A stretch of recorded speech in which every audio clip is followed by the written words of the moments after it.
And with that, we just want to welcome you all. We're so glad you're here, and that you're joining us for this installment of All Things Being Equal, where we're going to discuss The Man Who Saved Geometry with our special guest, Siobhan Roberts. Welcome, Siobhan. Thank you. Thank you very much for inviting me.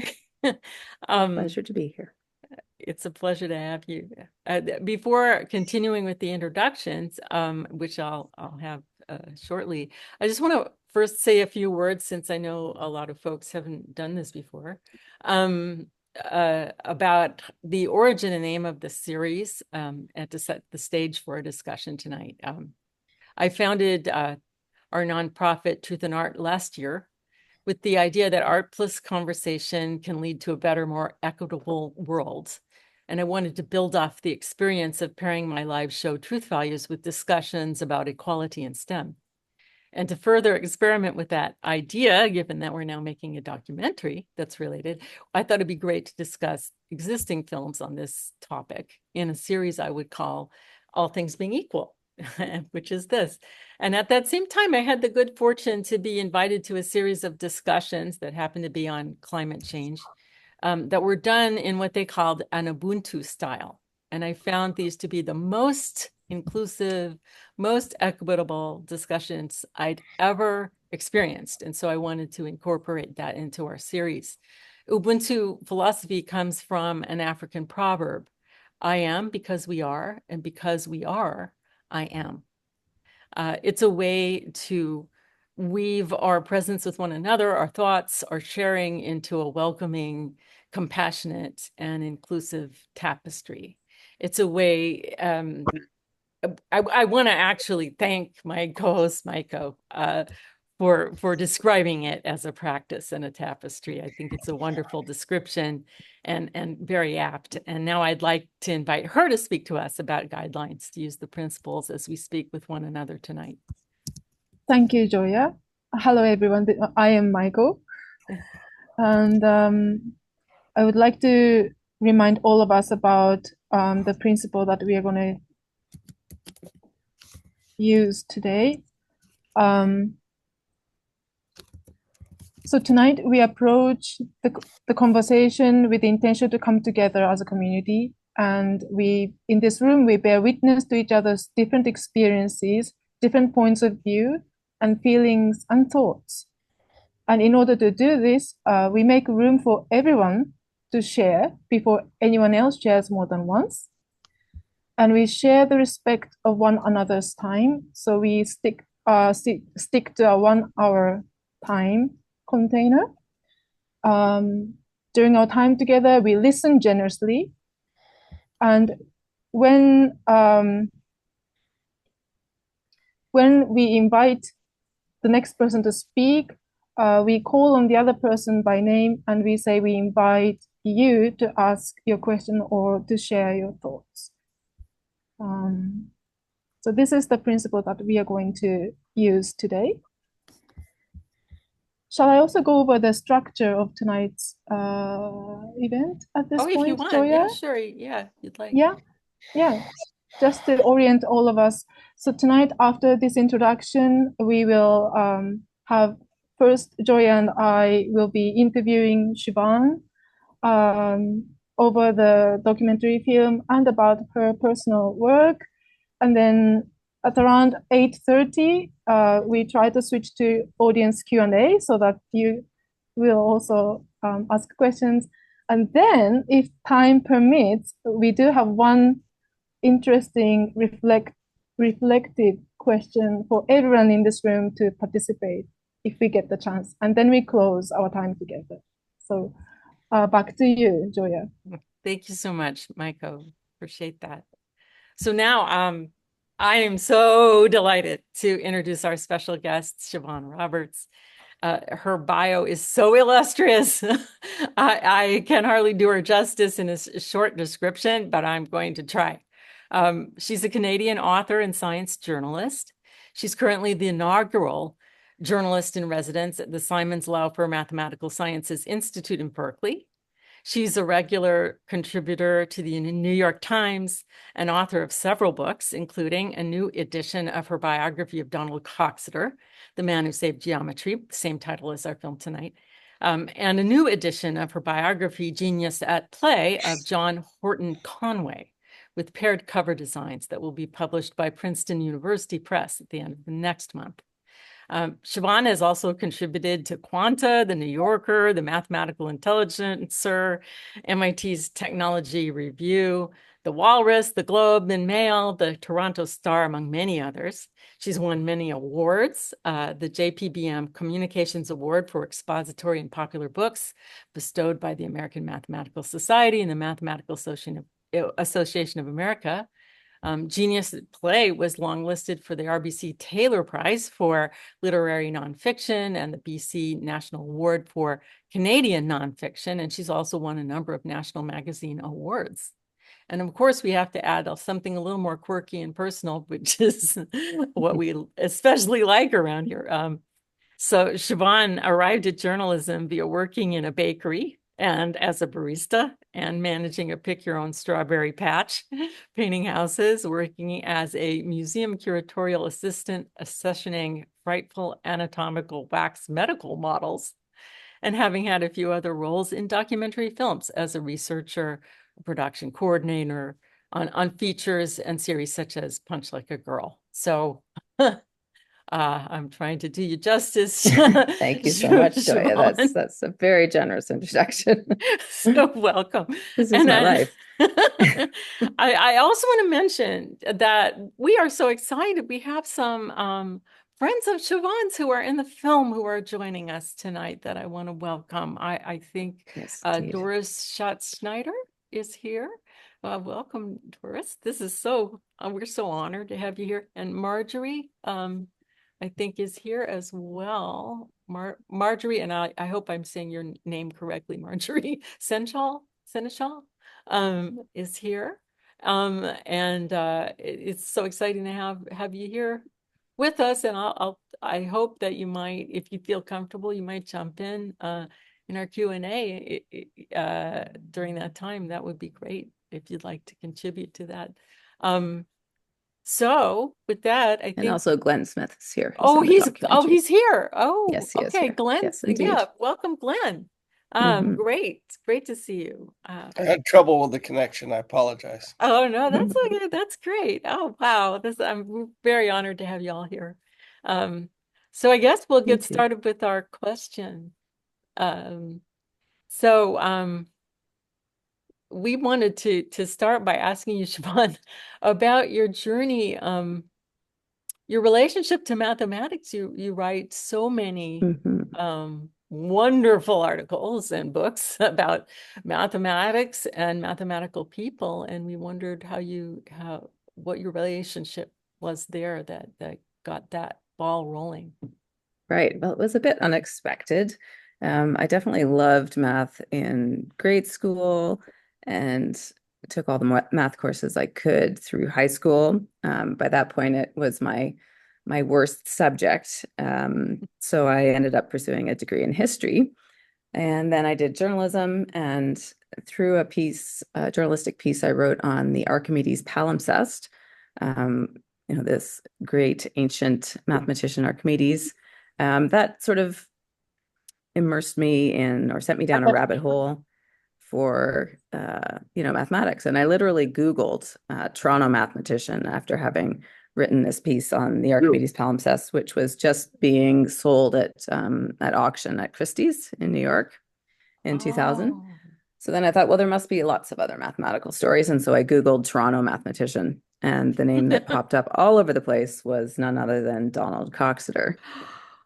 So I soon learned that Coxeter was famous in the mathematical world. He was called the greatest living classical geometer and the man who saved geometry by various people, probably Marjorie and Doris among them.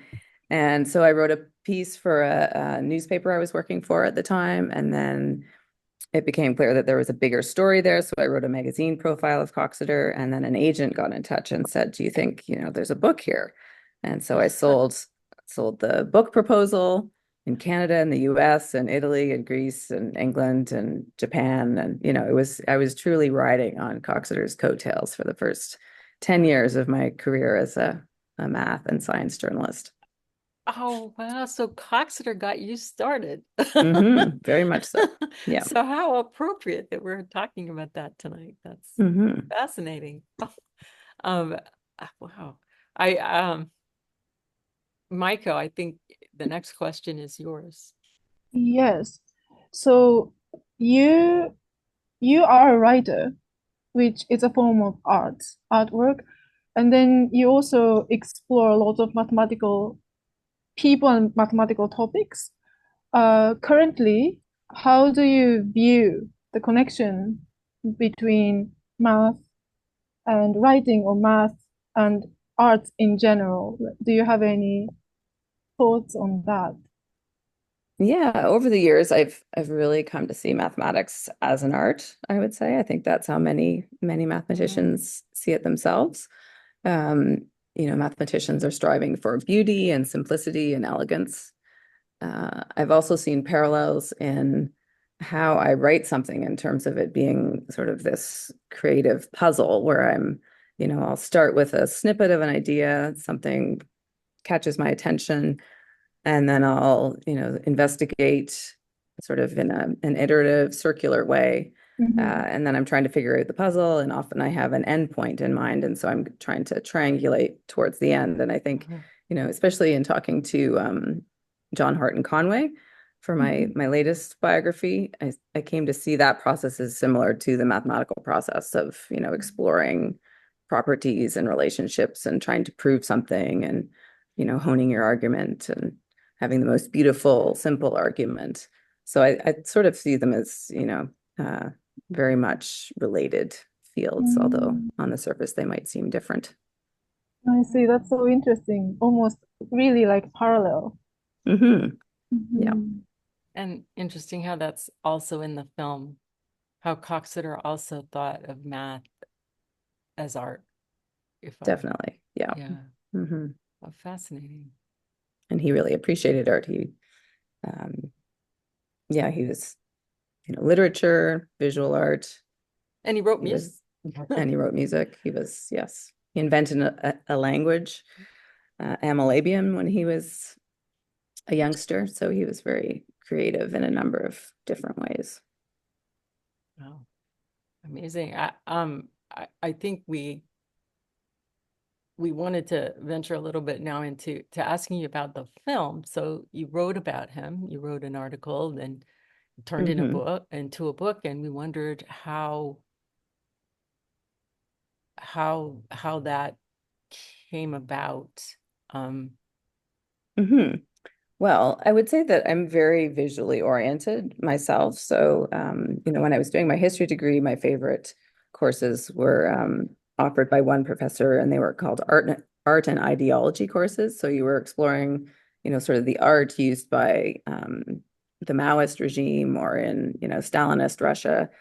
So for one thing, I've always been very visually oriented, and I did get my start in journalism in documentary films. So I worked for a number of summers, and then a couple of years as a researcher. And so I saw two female directors really making, captivating films, and I wanted to do that myself.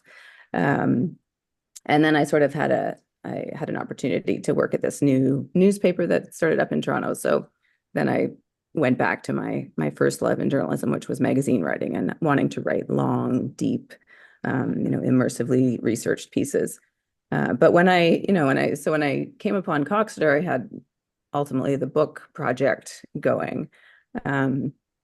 But he was still traveling around. So I was going to conferences with him. I first went to a conference in Banff. And that's where I think I met Marjorie and Doris, and possibly also Barry Cipra, if he's here, and maybe even Glenn. I can't remember if maybe Glenn was in Banff, but I was traveling around and meeting all these people. And I still had the documentary bug, and so I just rented a PD 150 Sony camera when I heard about this trip to Budapest, and I just decided I'm going to shoot lots of footage and see what comes out of it. And then I found a producer who was a friend of a friend, and he introduced me to a director. And, gradually it just sort of came together, and we tried to pitch it to the National Film Board in Canada, which is known for doing kind of RT documentaries. And they had a really, for that time, this was, probably almost 20 years ago, they had an animation department that we thought would, really lend itself to all the geometric figures. And that didn't end up working out, but, we persevered over a number of years and got funding through a public broadcaster, TV Ontario. And yeah, so it was kind of a case of perseverance, and I had all this footage. And so the backbone of the documentary was there. And then we went out and did further rounds of interviews, and I wrote the script and kind of advised overall. And David New was the director, and Danny Iron was the producer. Oh, wow. So that's the story. Oh, that's a great story. Yeah, And it was really fascinating.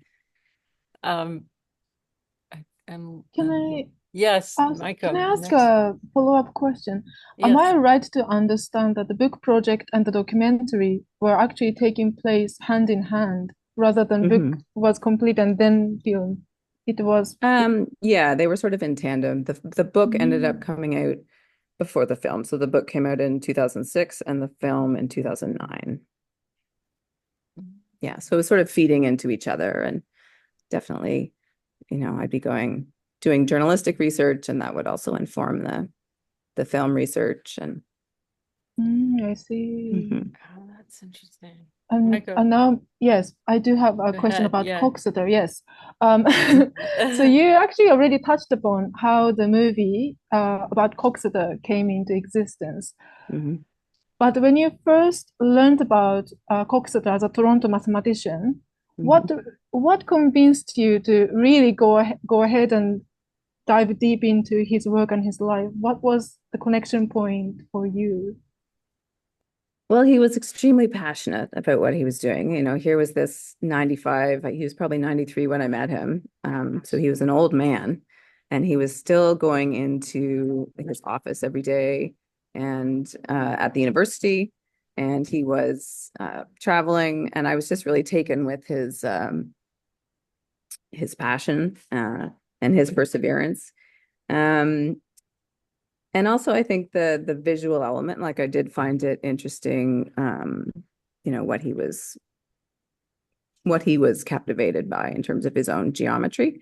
And I could grab onto that and understand it. The visual, tactile element was something that helped me understand. And there were a couple of really charming models he had. He had a thing where you would tie a strip of paper into a pentagon. He had a popping dodecahedron model where you sort of do these two nets, and you loop them together with an elastic band, and then you can press it, and it's sort of a bouncing dodecahedron. So that's the sort of thing that tends to capture my curiosity as a journalist. It's kind of a little bit random, and then I figure out how to make a story around these seeds of ideas. And he was also just a lovely fellow. He was this Edwardian gentleman who's always, dressed impeccably in a suit. And then he had his daughter who was, sort of circling around him, very different people.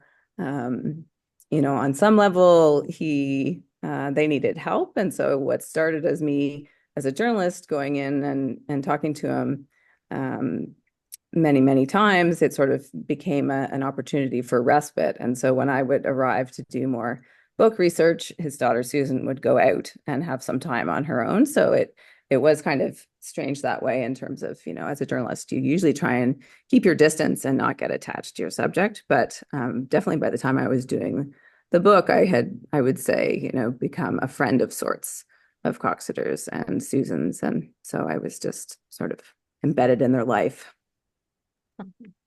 Wow. Oh, that's very interesting, and it sort of leads to our next question. Is I don't know about you. I know Maiko and I talked about this, that when we do large works, artistic projects, that we find it transformative for us in ways that we may not have expected. and wondered if that happened to you with this book, this film, this project about Coxeter. And Definitely. I mean, it really launched my career. I mean, I was just a generalist, a generalist journalist, which, you know, you really do have to, journalism is has seen better days. And so you really have to establish yourself as, you know, it's a good idea to establish a beat or, you know, some kind of area of expertise. So yeah, I consider myself tremendously lucky that I found Coxeter, and then there was this community of people who became, you know, sources in the book. Marjorie and Doris became vetters of various chapters, you know, so they were both interviewed sources for the book, but then, you know, tirelessly read chapters and helped me get the math right.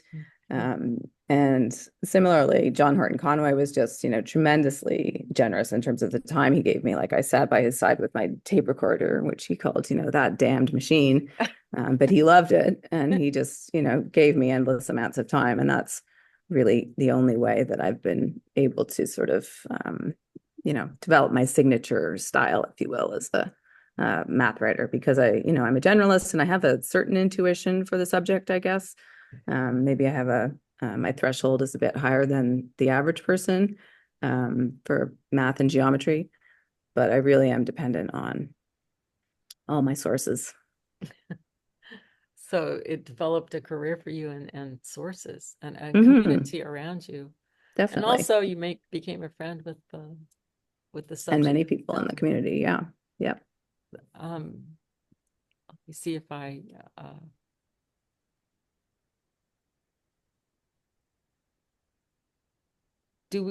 Maiko, do you have you have a follow-up, or what do you think? Or shall we switch to Q&A? We could invite questions. Yeah, I think so. Yeah. Let's Yeah. I'm gonna stop the recording now so that we'll go to Q&A. Just a second.